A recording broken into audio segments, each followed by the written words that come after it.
하나님께서 계시도다.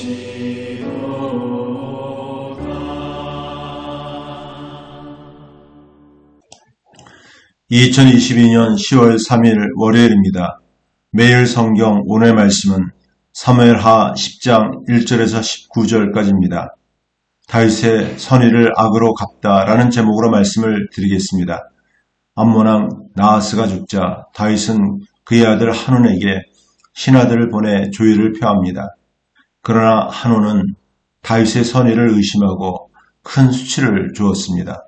다윗은 전쟁을 의도하지 않았지만 암몬과 아람의 연합군 군대를 물리치고 전쟁을 승리로 이끌었습니다. 오늘 말씀을 통해 다윗의 선의에 대한 암몬왕 한온의 반응은 무엇인지를 살펴보겠습니다. 먼저는 거절입니다. 암몬왕 한온은 다윗의 선의를 의심하고 다윗을 모욕하였습니다.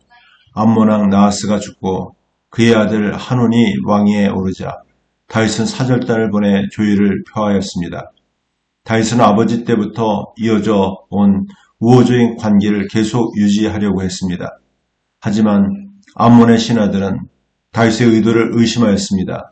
그들은 다윗의 사절단을 첩자로 간주하고 외교 관례를 깨뜨리고 사절단에게 큰 모욕을 주었습니다. 그들은 사절단을 붙잡아 사절단의 수염 절반을 깎고 그들의 옷 아랫부분을 잘라 볼기와 성기를 드러낸 채 돌려보냈습니다. 사절단을 모욕한 것은 다윗 왕을 모욕한 것과 같았습니다.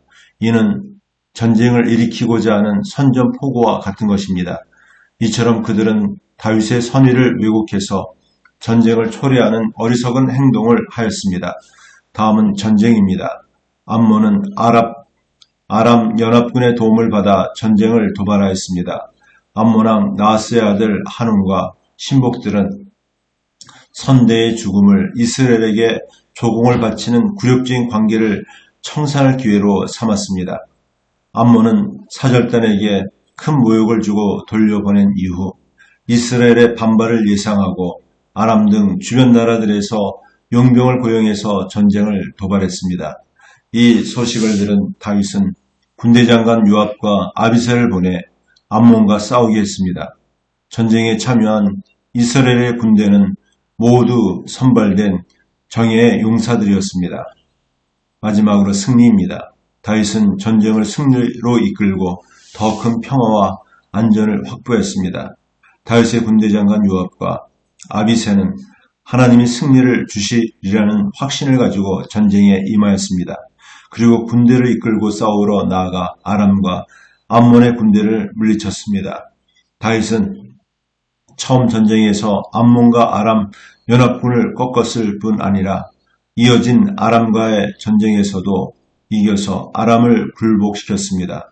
결국 아람은 패배를 인정하고 화친을 요구하게 되었습니다. 다윗은 전쟁을 의도하지 않았지만 이 과정을 통해 이스라엘은 주변 나라들을 복속시키고 다윗은 가장 강력한 군주가 될 수 있었습니다.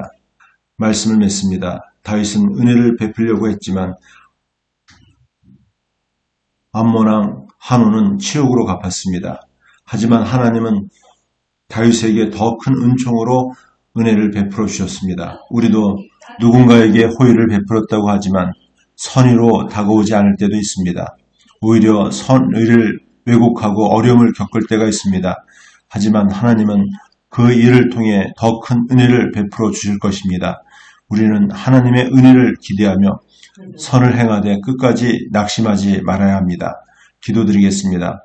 하나님 아버지, 우리도 누군가에게 호의를 베풀지만 선의로 다가오지 않을 때도 있습니다. 오히려 선의를 왜곡하고 어려움을 겪을 때도 있습니다. 하지만 우리가 하나님의 은혜를 기대하며 선을 행하되 끝까지 낙심하지 않게 하여 주시옵소서. 은혜를 부어 주시옵소서. 예수님의 이름으로 기도드립니다. 아멘.